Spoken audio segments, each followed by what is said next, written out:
Hello, everybody, and thanks for tuning in to the Guardian Hub podcast. We are at episode 130. Coming to you today, we got Cyn, me, and the lovely DesRaven. DesRaven, Hello. how has your week been, sir? Has it been everything you have hoped and dreamed for and more? Magical? Superb? Certainly none of those things, but I'm making it through. Gotcha. I know you had posted something in the Discord a little bit. I know we don't have to get too much into it, but Yeah, hopefully everything will get a little better. exactly. It's working towards something. We'll see when we see. So Leave it at that for now. yeah, pretty much. Well, awesome. I always like to say there's always a brighter side to things, even if we Yeah, can't see it. for sure. But I will shout out like all of the positiveness that was sent my way, a la the Guardian Grief channel, which is there for such moments where you just need to vent. Heck yeah, dude. That's So yeah, like you said, that's what it's there for. That's a good thing. Just so anybody indeed. knows, not just us. I mean, we do the podcast every week. We got a lot to grief about because of that, right? But Right? anybody I can mean, jump in there and just, shout out, vent, vent their frustrations, whatever the case may be. You got a great group of guardians in the community. As you can see, you know, we try to spread the cheerfulness, right? We try to spread the hype, the getting the positivity back into things. So Yeah. check out the Discord if you want to vent. Indeed. Just need to get a load off your chest. Just go for it. Now, I know you had a little bit of difficulties with the PlayStation. Again, not to get too much into it, but were you able to play anything there before that happened?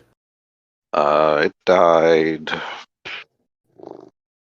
Monday, I think, or Sunday. One of those days. So I mean, last I played was Trials. Yes. And how was it? I don't know because a lot of people were saying like it was.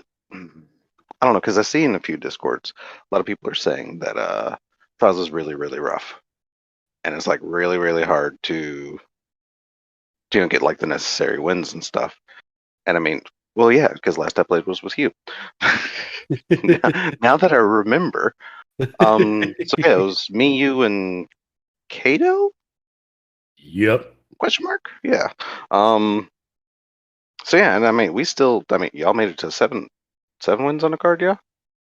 Or did you make it to 6 wins on a card in that I night? believe that night I had my Passage of Wealth. That was the night I had the Passage of Yeah. Wealth because I was just grinding out wins, knowing that Yeah. the pool doesn't thin out until Sunday.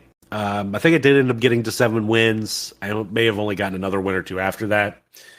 But yeah, it was that night with Passage of Wealth. Yeah. It wasn't awful. Yeah.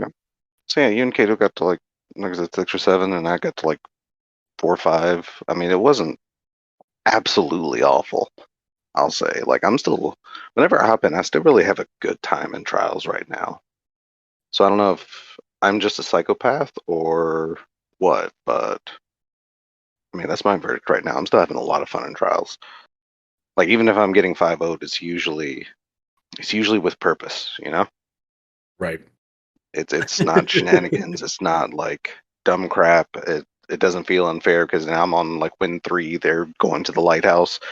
Like everything still feels pretty fair in my opinion. Like I mean, you and Kato were like on win 6, and yeah, that's when we were starting to get uh people going to the lighthouse on us. But again, y'all were like 2 or 3 wins ahead of me, so I can't complain about that situation because y'all's card was ahead of mine. So I mean, again, it's still all feeling very fair to me. And like I said, otherwise when I lose, it's pretty much flat out because the other team is better. Right. I mean, and if I'm solo, I don't really expect to win, especially if we go up against any kind of stack. I don't expect to win. Yeah, it gets a little tough then, and especially if you have a good group that's been working together for some time. It's You can definitely feel it. Yeah, for sure. I mean, the communication. I mean, it really highlights like communication. Like it really, really does. I know a while back, Gator. I think it was in the Guardian Down Discord. Posted a thing um, that I never ended up watching. Sorry, Gator. I meant to. I did. And now don't even remember where he would have posted. Anywho,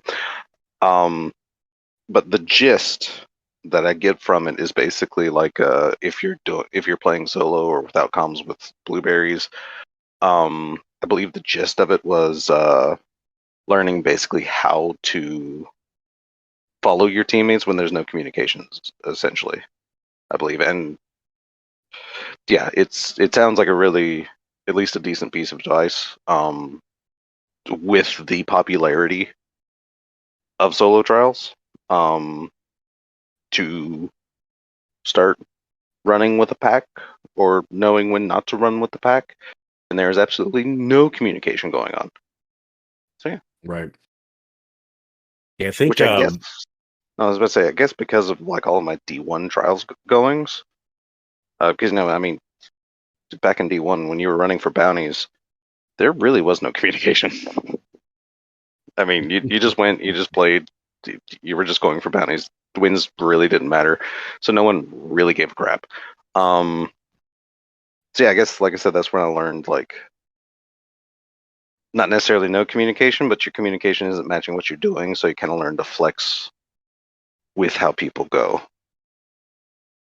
I don't know, so it's something I've always kind of done, even in sixes. Like learn when to break off, learn when to stay with the pack. I don't know. I guess again, I could just be weird. I don't know. I could just be that guy that sees things differently. Yes, I know.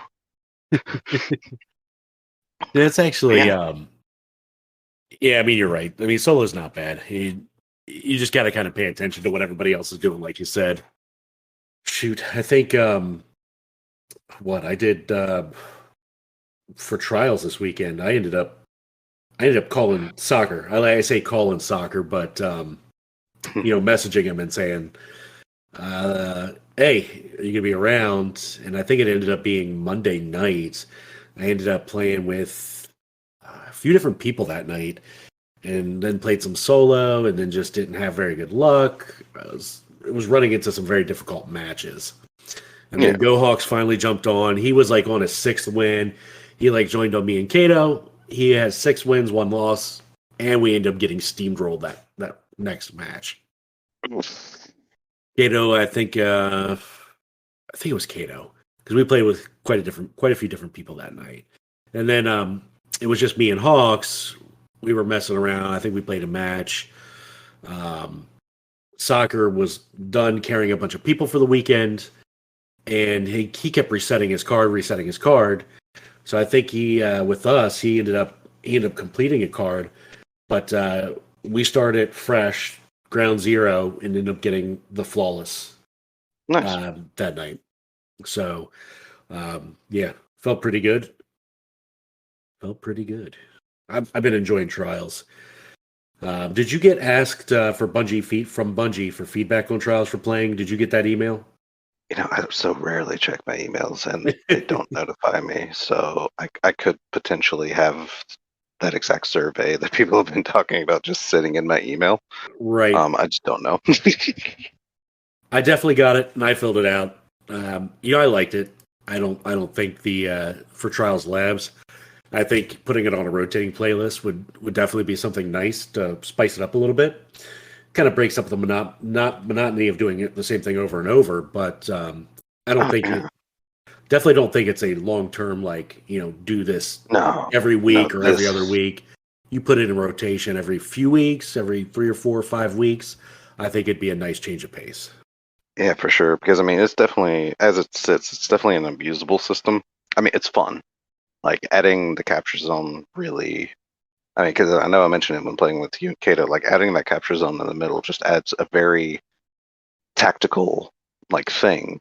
Um, it just adds a whole nother layer, which I love. Like the possibility of thought. Basically, it's like, do we hold point? Do we rush out and murder them? Do we you know, just completely engage and then pull back until it's ready. I mean, distract and capture the point or whatever. I mean, there's so many layers to it that is really, really nice. But as someone said, which I cannot remember who, what, when, where, or why, well, actually, not why, but they mentioned if they were like 4-0ing or if they were, on their match point and had the wiggle room, they would actually lose a round. So that way they can get the capture point on their side and pretty much guarantee the win. Right. So as it sits right now, it's an abusable system, like 100%. But I feel with tweaks it could be really fun, and like potentially, I mean, like I said, I still don't think it will be a weekly thing for sure. But I mean, if they can fine tune it just right, I wouldn't mind it like at most every other, incursion, basically. Right. Once in a blue moon. I agree with that. I mean, or it could just end up being like Iron Banner, where they tried to do multiple modes of Iron Banner and nobody liked it, and now we just have Iron Banner control. And now we're at the point now where the community is like, well, why can't we have like Iron Banner Clash? It's like, do you people like if you're new, that's fine, but if not, do you not remember like 5 years ago when Bungie tried this and it failed miserably? No one liked it. They don't. Right?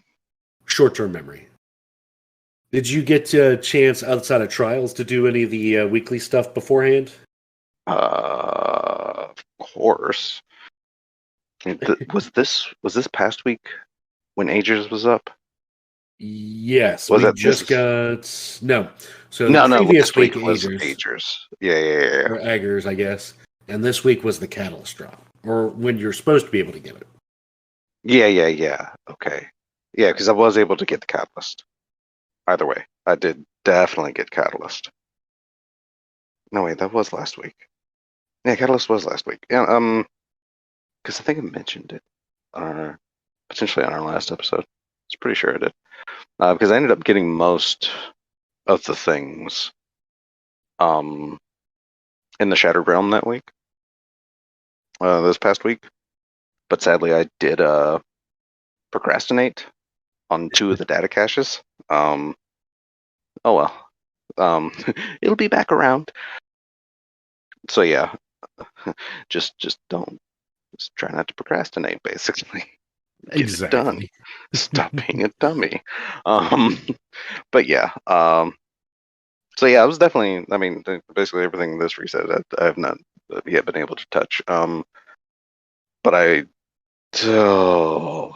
just realized I was going to catch up because there's a channel on YouTube that I believe is called Destiny Lore Vault, which I may or may not have mentioned in an episode prior. You may have actually. That name sounds familiar. It's a great place. Yep, Destiny Lore Vault. All they do is that they post like in-game lore dialogue, basically. Whether it be astral alignment mission completement lines, the entirety of the quest dialogue, which again I was going to watch. I ended up not doing it because ended up seeing a picture of Crow touching Savathun, and I have no idea what's going on. So yeah, I'm actually behind on that in that aspect, and I'm not happy with it. So Ooh, someday soon, I'm going to be catching back up. Because again, Destiny Lore Vault on YouTube, it's a great place. Because again, they try and they actually track down like all of the unique mission completion lines that get introduced week by week. nice. So I don't know how many people are involved in this channel or how many,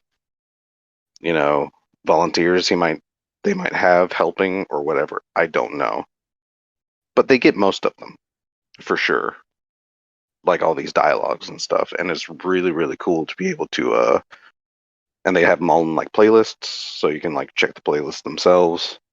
Um So yeah, you can get like I said, the full spectrum of just like these rare things that just pop up. So yeah, Nice. so because again, it's hilarious. I know in our occasionally in one of the lore channels, like someone will mention a line. It's like, oh, this must be new. Like, I haven't heard it yet, and it's like, no, I remember hearing that in the first week of the season on said YouTube channel because I occasionally just go through and like listen to them all because a lot of them are hilarious. You know, like when Aldrin or Crow goes to ask Petra out for drinks, and she basically hangs up on him. It's a hilarious line. It's a great like interaction. That was there from the first week though, so yeah, it's fantastic. Yeah, it's interesting you mentioned that, lines that you may miss. I believe it was a strike, and I want to say it's the taken one on the EDZ. There's a line in there that they say, and the first time I noticed it was literally just a couple days ago. And I think the line goes something like Operation Baby Dog or something like that. Right. No, that's been in there for a Yeah. while. And I just now noticed it. Like, Yeah. how many times have we loaded into that strike to run through it, to kill Taken, whatever the case may be? And I'm just now noticing it. It's definitely interesting how much you miss when you just take the game for granted what it is, and you're just kind of Yeah. maybe like passively listening. Yeah. And it really is some great stuff there. And once you get caught up, I'm not much ahead of you in that regards. I finally did the final part of the quest last night, where I got to see where you go back in, uh, like you mentioned, Crow and Savathun. They Yeah. show that this week, and I Yeah. just listened to it last night. So Nah, like I'm not that far behind. It's definitely some interesting stuff there. for sure. I mean, I knew it was going to be an interesting season, like just the way it started and with what we already knew, because with the way they chose, kind of similarly to Season of Arrivals, right? Where the darkness is trying to tempt us. Like we knew the start of Season Arrivals, what the darkness was trying to do with the arrival of the pyramid ships. But then we know, like 100%, we knew we were getting stasis powers from the dark. Like the next thing that was happening. But we just didn't know how that connected. And now we have the same situations. Like, okay, we're getting rid of Savathun's worm, but we already know that she's gonna somehow have the light. So how do these pieces connect? And it's really interesting. Like I said, it's an interesting time to like, because your mind just races so much. And I know like a lot of my views tend to either change or refine from like week to week with everything that happens. Yeah, and I saw it's interesting. Your view changes week to week. And we could touch on it briefly, but I was reading an article earlier, and I think it posted in Discord, where they were talking about a little bit before the podcast. We talked about the gun spoiler alert, right? And I think it might have been a Kotaku article or Paul Tassi article where they talk about the spoiler alert, what it means, or there might have been a video about it. I know what was posted in the Discord was definitely a Tassie article. It could have been that, and I think they referenced like an interview with one of the creators, and they Yeah, mentioned the spoiler alert. yeah, And I think one comment they said in there is they wanted to make it like, what do they call it? Like a TV show. They want Destiny to be a TV show where it's constantly like changing or up, yeah, like in that regards. And I thought that was a cool analogy, like comparing it to a TV show that we watch week to week. Um, if you're like into the Marvel stuff, what if you watch that week to week? You're like logging in now Destiny week to week like it is a TV show. So I really like that analogy. I thought that was cool. I guess in the business we call that episodic. True. where they can, where storylines continue and like evolve and go through and or end and new ones start. But yeah, I mean, and they're definitely doing like a really good job, I feel now. Not only crafting storylines um, to go forward with, but also referencing things like in the past, basically. But yeah, it's which I remember reading another interview or article a while back, um, where they were talking about the first of the actual first of the seasons, post Forsaken, which was what, Joker's Wild, or Black Armory, Joker's Wild, and Opulence, maybe. That sounds about right. Yeah. But they mentioned like for each of those seasons, they had like these self-contained stories. Like they didn't really reference much of anything else, but they were very self-contained and they kind of went nowhere. And they weren't really happy with that. Um, so now they do have like special attention to their writers. Their writers basically do make like an effort to like go back, reference things, and make sure all the T's are crossed and I's are dotted, basically. And I don't know, I just feel like it's just a lot better, like to pull, because I mean, if you're going to craft a new story, why not pull from? Because good lord, Destiny is full, absolutely full of loose threads. It always has been. Like just with the way the lore is set up, there's so many like legends and mysteries that still just fall off with no real payout or end. And yes, like I said, they have so much of this that they could pull from. Like it's just kind of a shame for them not to utilize and like connect some of these strings. Right. And you know, we were talking a little bit before the show again about spoiler alert, and I told you that I never came across that gun in the game. Indeed, it was introduced Warmind though. It I was a had one in Vanguard my weapon. I had one in my vault. You mentioned he was like, yeah, you never turn your stuff into Banshee. I'm like, nah, not really. I just don't have a need to hunt for a certain role. Like I'm not, there's very few cases that I hunt for a role on a gun. If it's got to be really something specific, which has kind of hurt me because I don't have that many options like in this trials world where maybe the high cal rounds, you know, being kind of a good play to go for. I don't have a lot of options with possible high cal rounds. But I did have a spoiler alert, and it pulled me to it that I had one in my vault because I pulled one from Banshee the first time I put all that stuff in there. I put the material in, and then I Yeah. had Isdupe up on Dim and saw that I had one in my vault. That shows you how much I paid attention to it. and literally never noticed until that article came out that someone's going to die is Yeah. literally plastered all over that. I mean, yeah, it's a sidearm called Spoiler Alert, and its flavor text is "Someone's going to die." Which, yeah, like I was saying, it was a Warmind Vanguard weapon. That was just there. And then what happens in Forsaken? I mean, it's it's hilarious. And yeah, one of those interviews, someone apparently asked about Spoiler Alert returning, and one of the devs actually mentions, like, yeah, it's not a coincidence; it's back. So yeah, apparently, spoiler It's alert, not a someone's coincidence. gonna die. So now the grand mystery is who's gonna die. Right.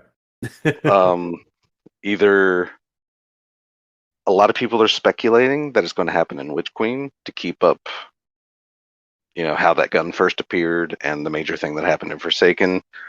So a lot of people are speculating now that there's going to be a major death in Witch Queen. Which again, Tassie had an article, and yes, I rag on the guy a lot, but this is actually just a well put together article, to be honest. I can't rag on it. The points he makes are solid, and I agree with many of the points he makes. But I guess to keep in character and be that guy, I just wonder how many of those points are his and something else he stole on the internet. But anywho, um, but yeah, there's a lot of good options though, and as far as like Yeah.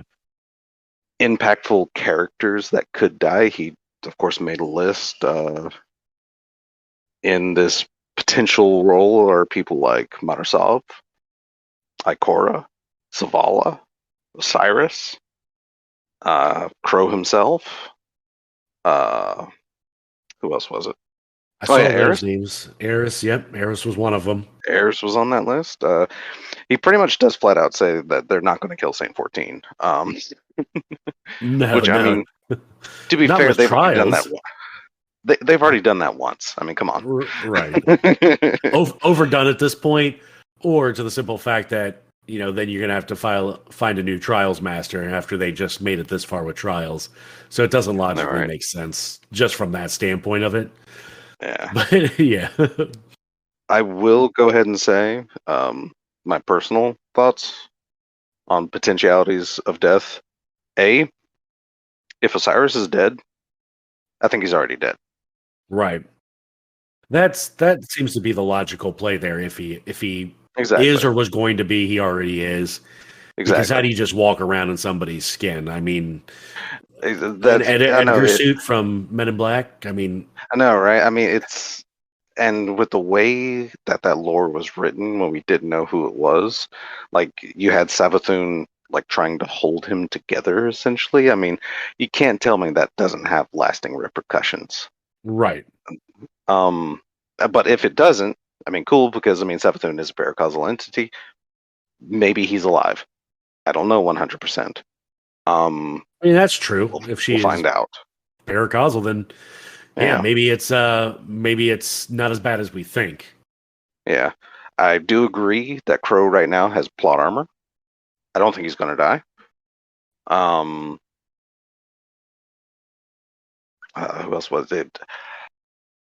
I would agree with Eris if they had any plan, if they ever vault the moon, I think that's when they would do it. Otherwise, I don't see Eris. Um, Yeah. because again, they would have to reprogram and replace her as a vendor. Um, so that's dev armor right there. I mean, Um, Ikora's the logical bet. She doesn't do jack diddly squat over there in that corner of the tower.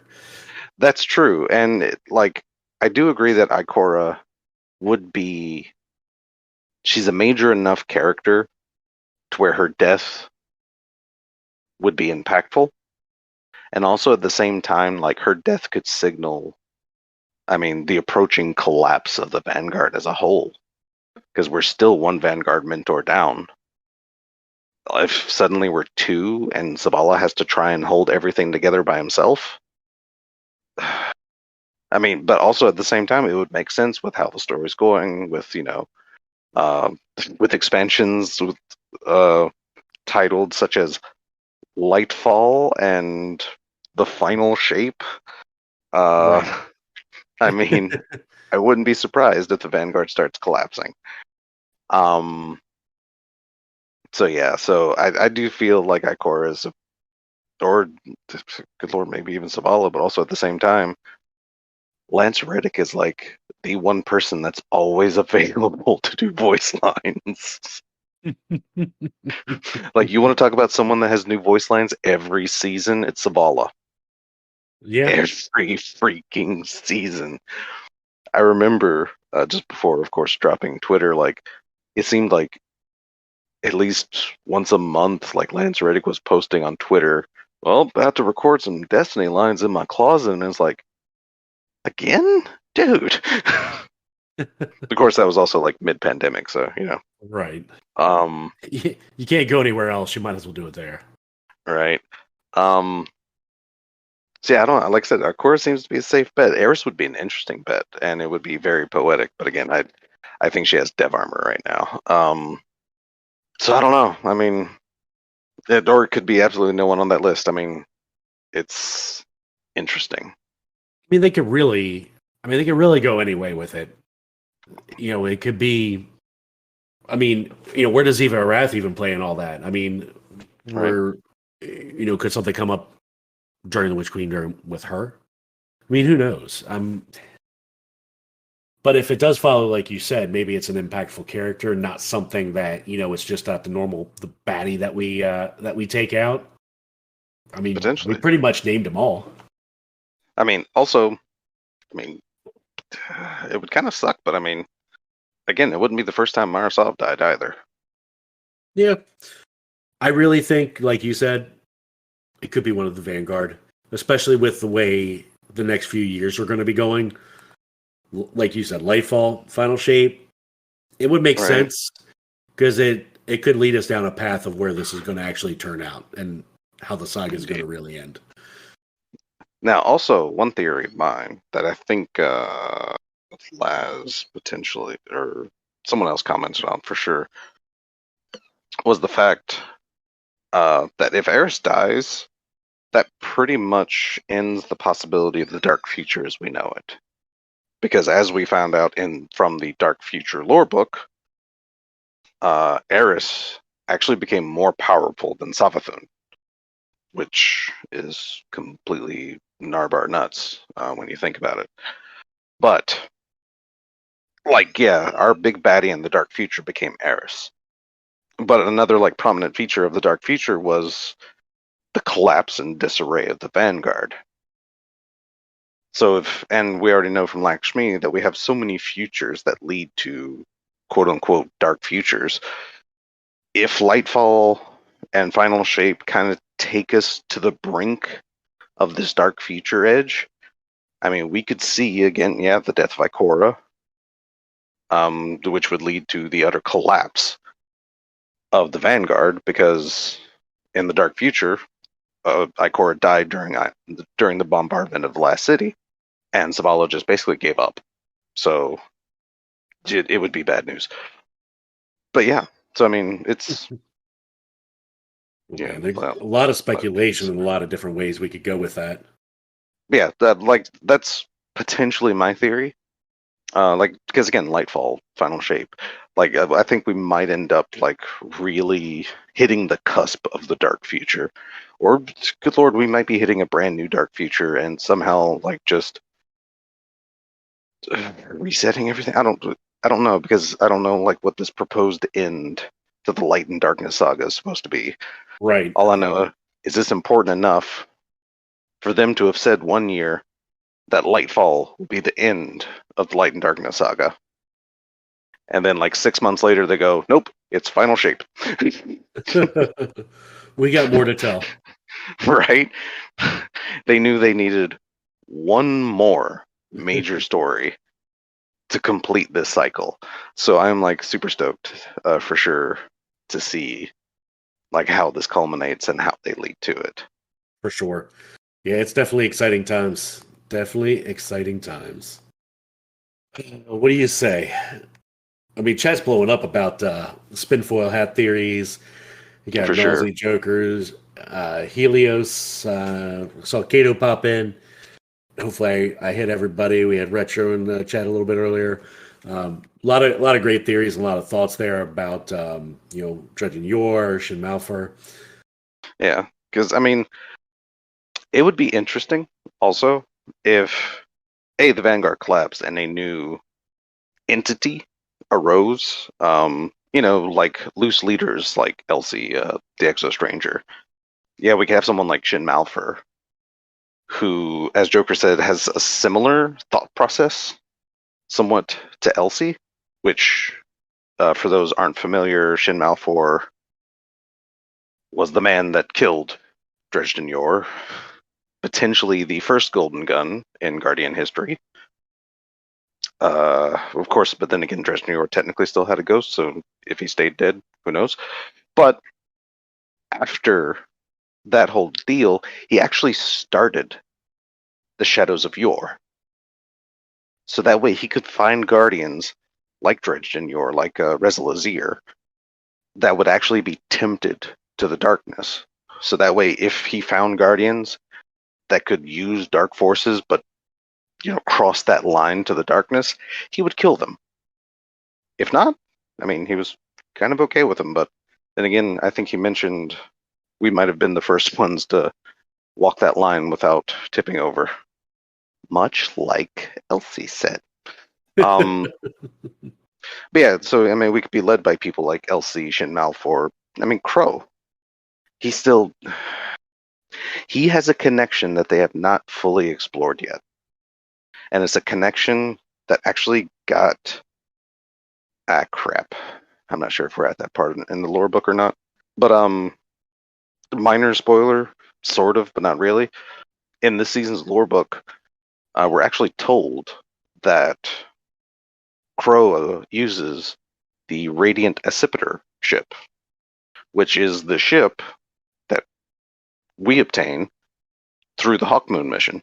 So canonically, that's Crow's ship, which meant it's a gift from the Traveler, basically, to Crow. So Crow has this connection to the Traveler that they have not yet dived any deeper into, that they desperately need to, because that's still weird. I mean, is it really weird though? Because he was chosen and became a guardian? When the Traveler had a Yeah. connection to all guardians then at that point? Well, it may not also be the Traveler, it might actually be the Light specifically, but it's definitely. See, that's the thing, because it just shows the duality between the light and the dark, right? Because the dark, if you can access the dark will talk your ear off. But the light picks and chooses who it sends visions to and who it sends, like any of the old Dreams of Alpha Lupi Grimoire cards are all like vague visions, and the entirety of the Hawkmoon missions were these vague visions being sent to Crow. So it's really. And also, as Joker is mentioning, do we ever get a reason why the Radiant Accipiter ship doesn't have controls but runs on thought and light? Because it's from the Traveler? I mean, that's my best answer I can come up with right now.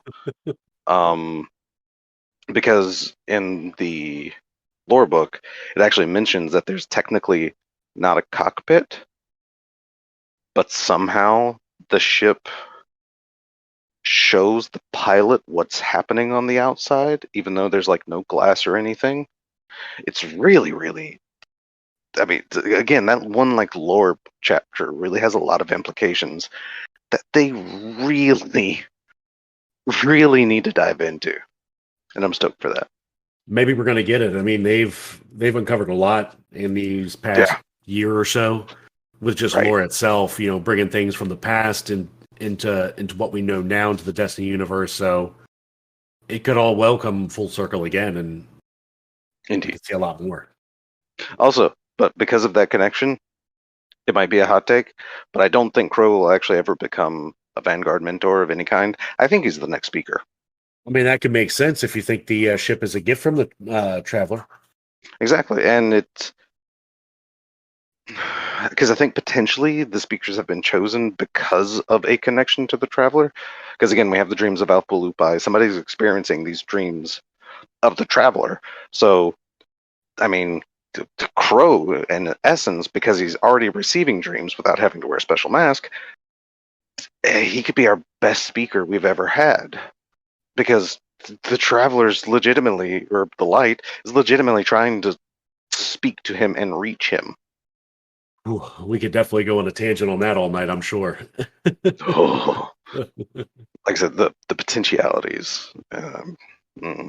Yeah, I could go on for a while. So what do you think? Should we move on to the TWAB and knock that out? Yes, we can move on to the TWAB. The dainty little TWAB. And I didn't read it. I was waiting for it all day and totally missed when it came out. I was into work trying to get the kids set up. So I'll be reading along as you go through it. Yeah, as I go through it. I could bring it. I could attempt. I don't know if I can do it with such grace. No, I just had to bring it up. But of course, first on the list is of course more trials numbers. Because I really enjoyed the fact that as they've started experimenting and really trying to fine tune a new trials experience, they're really letting us know the numbers on like how it's performing, and I really appreciate that. Um, so do make mention that uh, week 3 solo win rate remained high at 27%. Solo blowout rate was at 37% prior to enabling the flawless pool, and dropped below 30% after, which is all consistent with week 2 numbers. They made mention that matchmaking times were sub 50-second, rose in occasion to 75 seconds, apparently particularly in the middle of night in North America on Sunday and Monday.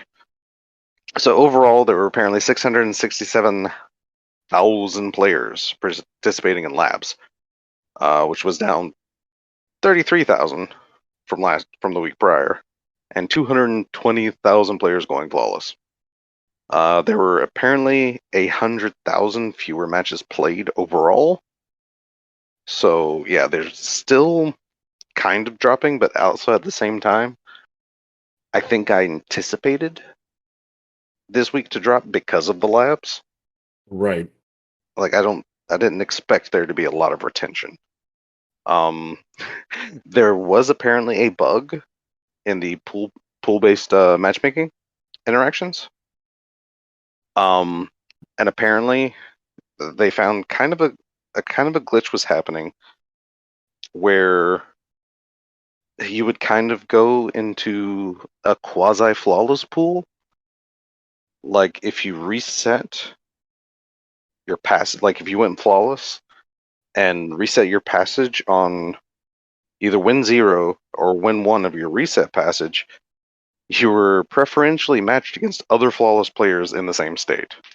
But once you got to your second win, that was all gone and you matched as per normal. So, yeah, that was interesting to read about. They are talking, they talk about trying to find a way to vary the capture zones, because right now they're saying they're using the middle point on the map is the trial's tiebreaker capture point, and the preferential capture points are A and C spot. So they're going to look at seeing about making more neutral capture points across maps, to try and help.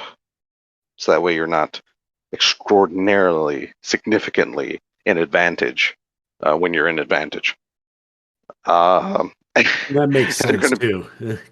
exactly, and they're going to be removing the gain super energy on capture from the capture zone, because apparently that was still a thing.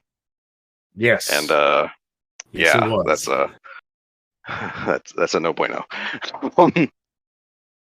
But that's about it for trials. I mean, they do talk about tweaking like some matchmaking stuff. Like I said, they're definitely sending capture trials back back to the shop, I guess, or back to the garage, whatever analogy works for you. Back to the drawing board. Yeah, whatever.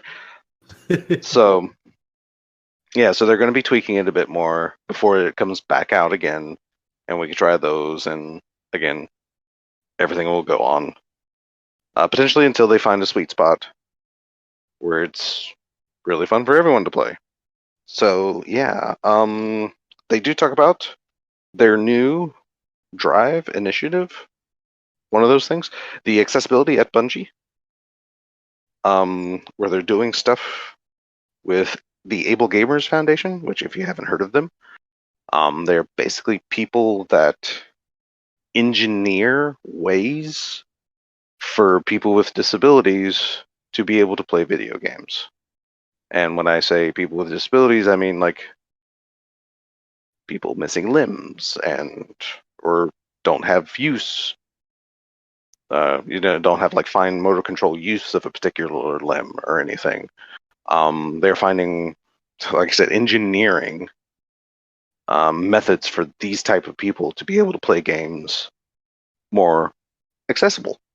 So it is a fantastic, like I said, in my opinion, thing to team up with. So you can get a pin and an emblem that, when you buy, proceeds go towards 100% of profits from this particular pin sale is going towards able gamers. So you get a pin, you get an emblem, and you're helping a good cause. Yeah, that's I'm looking at it. It's a nice pin, a nice emblem. It is. They really are. I really like it because I do like Bungie's like initiative stuff that they do. Because again, this pin is just exactly what they're trying to do. Accessibility at Bungie. It's a pin with Bungie's symbol.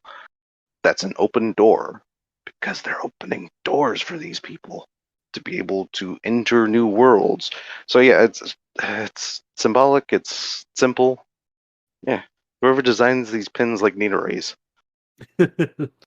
Nice. And I think, did you mention that is going live? We're recording on the last day of September, but that goes live tomorrow, doesn't it? Yeah, October. October is Disability History Month, the National Disability Employment Awareness Month. So, also that. So yeah, and not quite lastly, but next to lastly, Bungie is launching a digital fashion magazine called Threads of Light. I mean, Yeah, I saw that. That's it's kind of interesting. it's interesting. I mean, I don't know what else to say about that because yeah, it's cool and everything, but yeah, it's a thing. It's happening. It's going to exist. Cool. But then lastly, next reset, Grandmaster difficulty is opening for the Nightfalls. First Grandmaster up is the Hollowed Layer, which is the Fanatic and the Scorn Strike, if you're not familiar Yes. with it by name. I'm usually and not, so I appreciate that. Yeah. Personally. And they do go ahead and warn us, the Scorn in Grandmaster difficulty for sure, because I think actually even the Nightfall has it. But if you haven't experienced it yet this season, Scorn have stasis stuff. So yeah, good luck. And I know they mention having a shot at either Adept Palindrome or Hothead. But I don't know if those are examples or the weapons that are going to be available. So take that as you will. They have a lot of pictures of Guardians here. I had to scroll through on that I one. know, right? Jeez, there's so many. It's really cool and all, but I mean, there's just not much more I can say than yeah, they're going to have a fashion magazine. I mean, what else can I say? Oh wait, we recently made a change where depth weapon mods for impact, charge time, blast radius, and projectile speed can now be acquired from Grandmaster Nightfalls in addition to Trials of Osiris and raids. So they're increasing. Yeah, right. Helios is even saying he thinks is a good hint that those are the weapons. I don't know for certain, but like I said, those are the two weapons they gave an example of. So I just don't know if they're examples or they're going to be the weapons. I mean, if you look at it, they do say such as. I'm sure they're going to be in there, but who knows if they're going to throw in anything last minute or throw something else into the mix. And then, of course, there are known issues. We're aware of player reports claiming that Nothing Manacles isn't working as intended. They are under investigation, which, if you look at it, it's definitely, if they're not working as intended, or if they are working as intended, then they're definitely working weird. But anyway, step 43 of 53 of Wayfinder's Voyage quest continuously points players to the portal regardless of what side they are on. To complete the step, players should make their way to Savathun's location. Be careful with that. And if players abandon Wayfinder's Voyage on step 19 out of 53, they are unable to complete it when they reacquire it. So don't do that. So yeah, don't do that. Stop it. Anyway, we have videos, we have art, we have goodbyes. All right. So that's the fun. I think you were right. It was kind of short and sweet. Yeah, like I said, it's a little dainty. But then again, it doesn't. They don't all need to be meaty, triple cheeseburgers or whatever. So yeah, it's a little salad. It's an appetizer. We got stuff on the way. It's, We it's- got stuff on the way. I mean, it's tough because I'm just thinking about like not too long we're gonna have the 30th anniversary stuff, and the furthest thing from our minds are gonna be. I'm sorry. The furthest thing from my mind is gonna be like these dainty little twups. you're right. Like I got bigger fish to fry. right. I'm definitely going to be aiming to get a full set of. Did they reveal the armor officially? I don't remember seeing that, but that doesn't mean I didn't Or miss it. I know, right? Because I don't want to say what it's going to be if they haven't mentioned what the armor is going to be. I'm gonna go for this armor. I'm gonna say that. Oh Jesus. Um. So yeah, I'm gonna go for this armor because I'm gonna be one of those guys. I'm gonna be one of those guys, and I'm gonna wear that Dredgen title because I'm gonna be one of those guys. There's a hint, hint. Yeah, Nothing wrong with that. Gives you something to strive for, right? I don't know, right? Like it's funny because I was never one much for like the fashion game of Destiny. But now that we have armor synthesis, like why not, right? I mean, you might as well. I mean, it gives us the option to make anything that we have, turn anything that we have into something we can wear on another piece of armor, basically. So, Exactly. Exactly. Which I did exactly for the oh Jesus. Um which I did exactly what is it, I think they're called the Pathfinder set yes, for the the seasonal seasonal set. armor. Mhm. Yeah. Right. The base hunter helm for the Pathfinder set, I unlocked that as an ornament because I love the way that helmet looks and it takes shaders and like you can get the eyes to glow these crazy colors. Like it's really cool. So yeah, I definitely unlocked that as a ornament to because again, now that I can actually wear the things that I like or wear the things that I think are cool, why not? When I don't. It doesn't matter. It doesn't matter if like it's crappy Dreambane armor at like 66 overall stat roll when I can make it look like completely awesome. Yeah, I'm taking a look at the Titan version of it now too, and even the Titan version takes I think takes shaders pretty well too. Yeah, I mean, yeah, and it's not bad because I do like the Pathfinder set. Because I don't know, I've always been like a sucker for the Queen's Wrath aesthetic because I guess, a veteran enough player to remember the old Queen's Wrath events that I think happened twice before they stopped in D1 Vanilla. Might have only just happened once, to be honest. But it was hilarious because with the way I remember it being explained back in D1, every other month was going to have like a different themed event. One month would be Iron Banner, the next month would be Queen's Wrath. And Queen's Wrath was Petrovenge visiting the tower, giving you bounties to do specific things to get special armor and weapons. So if anyone has heard the rumblings of uh, her supremacy was the original name of the sniper rifle that when House of Wolves launched became her benevolence. But yeah, like yeah, because I had a her supremacy. The roll sucked, but I had one and I used it just to show off. But yeah, so again, like so I loved like that aesthetic. And especially the cloak for the hunter. I mean, you have the big Queen's Wrath emblem on there. Like, I don't like I said, I really like that aesthetic because that was the only special thing about the armor in D1 was the fact that it was basic looking armor, but it had the Queen's logo like just on it, and that was like the only special identifying feature of it. Right. But yeah, Yeah. I'm a sucker True. for it. And it is really a nice looking set. I was going to say, I even got, talking about it. That's one thing I haven't done this season was even worn that armor to get the triumphs for it.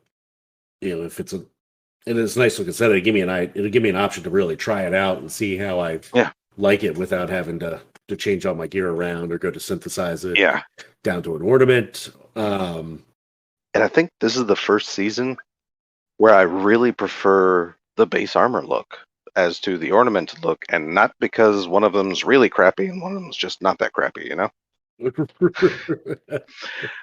Because let's face it, Season of the Chosen, you chose one just because it looked less silly than the other version. And yes, I'm talking about hunters and their weird face on the helmet. The crap was that, Bungie. But yeah, I just really liked. Yeah, like I said, it's like a choice, like I think legitimately. it's the Meridian set was the ornament set that you got from Yes, I do believe so. Yeah, gotcha. One thing I didn't do is put all those on. I see the Titan's got a big helmet, open helmet that kind of makes it look like a warlock wearing the blink helmet. Commander look for hunters.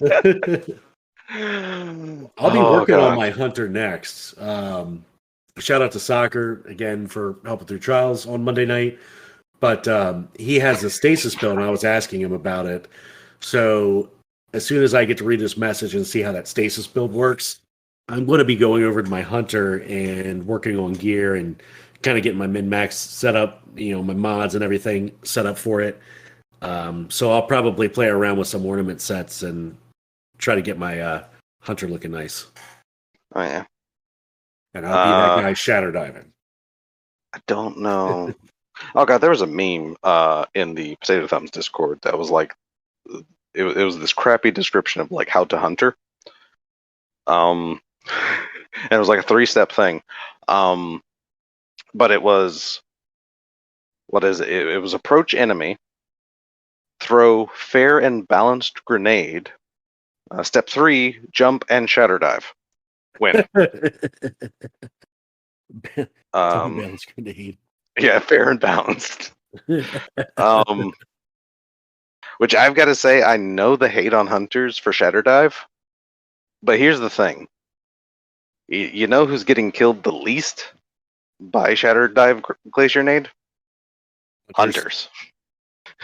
Because when we see another hunter jump in the air, run either before or after a nade, we know we need to get out of dodge real fast because we know what's coming next. Like I said, I know that tactic. Like if I see a glacier nade, I'm not stepping anywhere near it. Why? Because I'm that guy in PvP that's going to toss a glacier nade and probably get a double down. Sometimes, not all the time. I'm not going to pretend I'm that great, but there's, oh god, well, no, there was definitely a round in Trials I clutched playing with you and Kato that opened with a glacier nade. Oh yeah. I think someone was like rezzing another guy, just tossed a nade, shatter dive, double down. I think was actually able to outgun the other dude. Yeah, you learn pretty quick, especially playing trials, that if you see that go up, back away. For sure. It's much easier doing it 3v3 than it is in 6s. Because 6s is pure chaos. Oh yeah. Like you're gonna fall for everything under the sun in 6s, but oh yeah. Yeah, I mean it's, and to a degree you also have to watch out for Titans too. Because they have an easy shatter ability, especially now that they modified the Titan slide to, you don't actually need to do the super slide to shatter, but just a slide to shatter targets. So like I said, it's definitely something you also have to watch out for Titans. Like just program, like gotta program yourself. You see Glacier Nade, get out of dodge. Find another way around. Act like it's a wall that you just need to go around. Don't Don't stick close to it. Just don't stay close. Get away. Get away. Run while you can. Before you can't.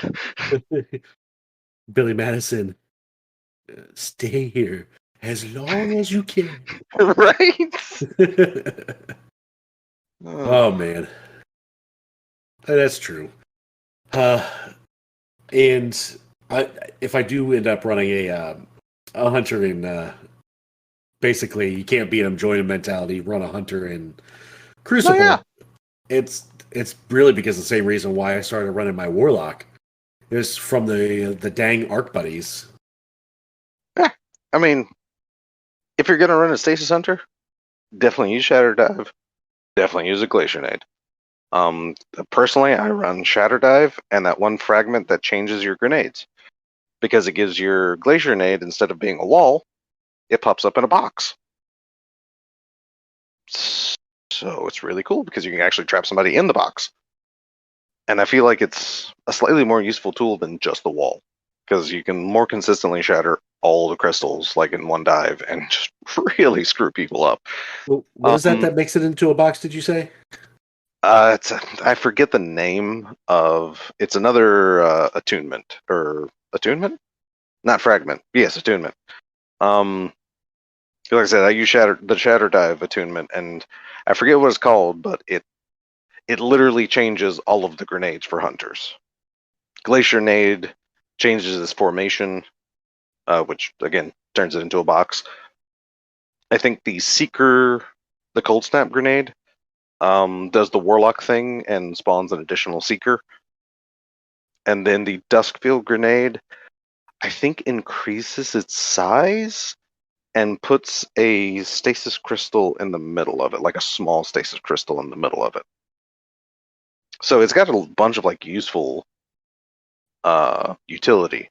But again, Glacier Nade, because why not? I'll be definitely trying it out soon. Don't you worry. It definitely does have a learning curve now, though, because it was very fun in the beginning, because people didn't realize what you were trying to do. Now more people will realize what you're trying to do. So it's got a bit of a learning curve. You got to be a little tricky sometimes, but God, it's still a very strong grenade. Yeah, for sure. Hilariously, it's definitely not as dumb as it used to be. It used to be way worse. But they completely like murdered like the range that the Glacier Shatter can like kill in. Because it's got to be so close now. But again, yeah, it's. I mean, if they're close, if you got like two people standing next to your Glacier Nade, they're gonna die. It's gonna happen. It happened to me quite a few times in Iron Banner here recently, and a few times in Trials over the weekend. So yeah, you're gonna die. Yeah, for sure. But that's also like again, like I said, that's the thing. That's why you back away, because again, they completely like murdered the kill range for Glacier Nade. You back up a little bit, and you back up like 2 meters, I think. And yeah, it's practically tickling you at that point in time. So yeah, it's a harsh damage drop off from kill range. But like I said, you learn how to place them, you're gonna murder people. You might get hate mail. Who knows?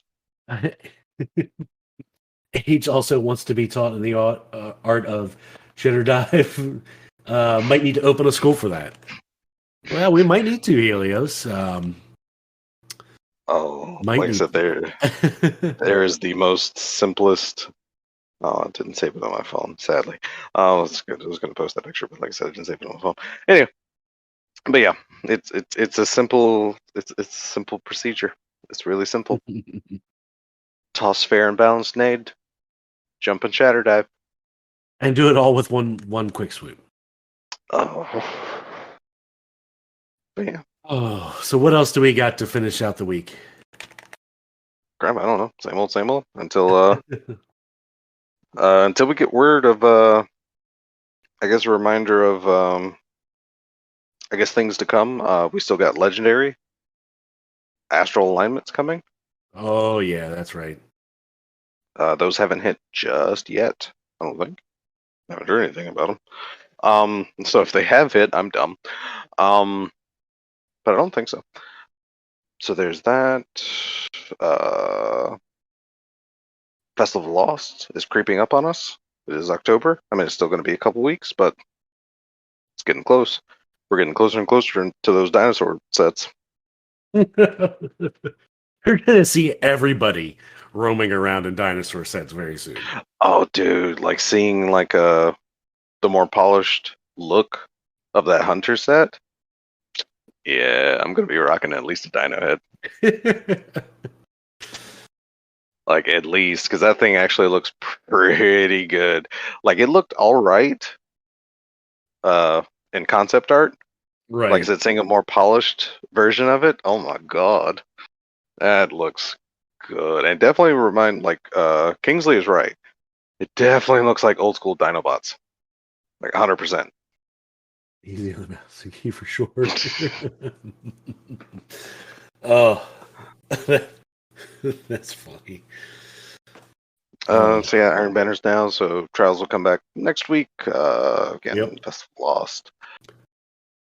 We still got a lot of the season left with what's on the I mean, horizon.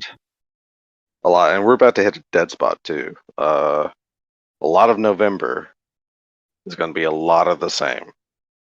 Like November is going to be a rough month to play Destiny in. I don't know. 100%. I got the trials bug the past couple weeks, so I definitely will be jumping in for trials regardless.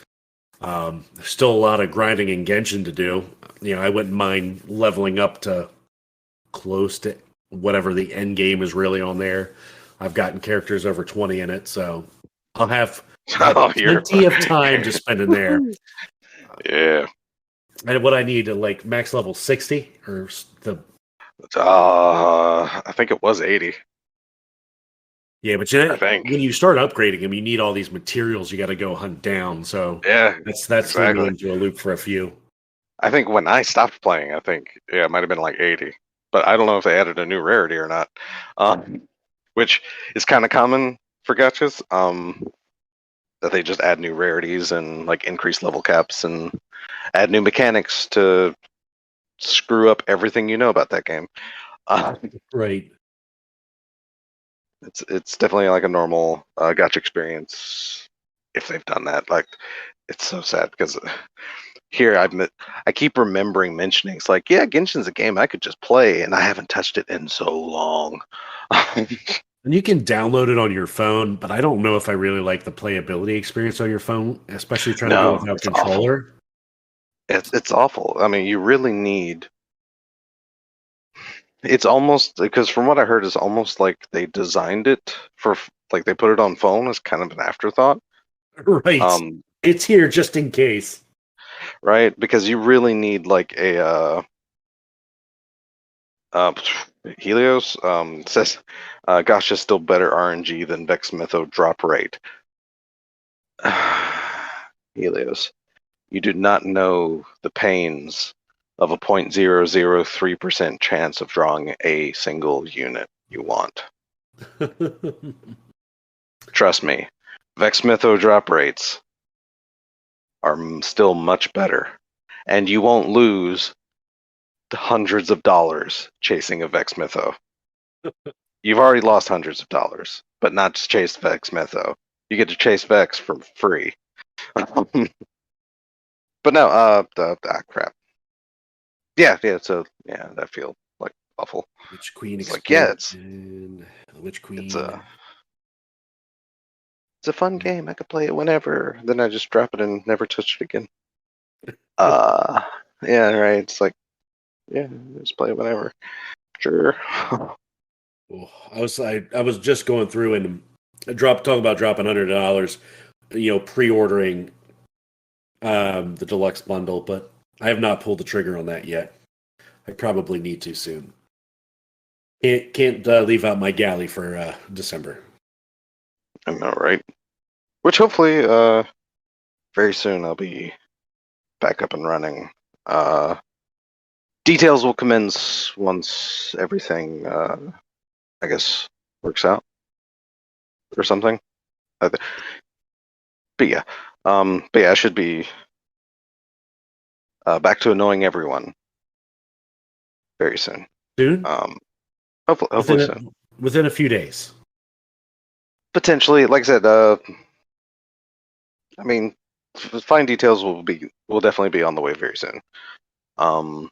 Potentially. So yeah, but yeah, and then, like I said, definitely by next week I'll have more words on things and stuff, and yeah. So what you're saying like is stay tuned till next week. Exactly. Same bad time, same bad channel. Well, with that, for the thrilling conclusion. The thrilling conclusion. What if, in the Destiny or in the Guardian Hub universe? What if I didn't have awful luck and can just play video games? That would be great. Oh man, what do you say? You want to wrap it up? You want to tell the listeners where they can find us, find you? Well, you can of course find me at DES_Raven on Twitter, the current home of the Festus Index. You can find me lurking across a myriad of discords and absolutely just ranting and raving about lore and various lore channels. Catch me if you can. And yeah, that's about it. Cyn? Well, first, we didn't mention it at the beginning, but we're short Kingsley tonight. He had something come up last minute.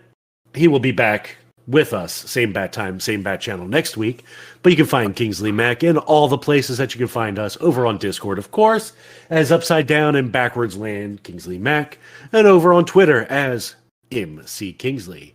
You can find me over on Twitter at Cyn_media, along with the Discord, next to these two lovely green names, DesRaven and Kingsley Mac.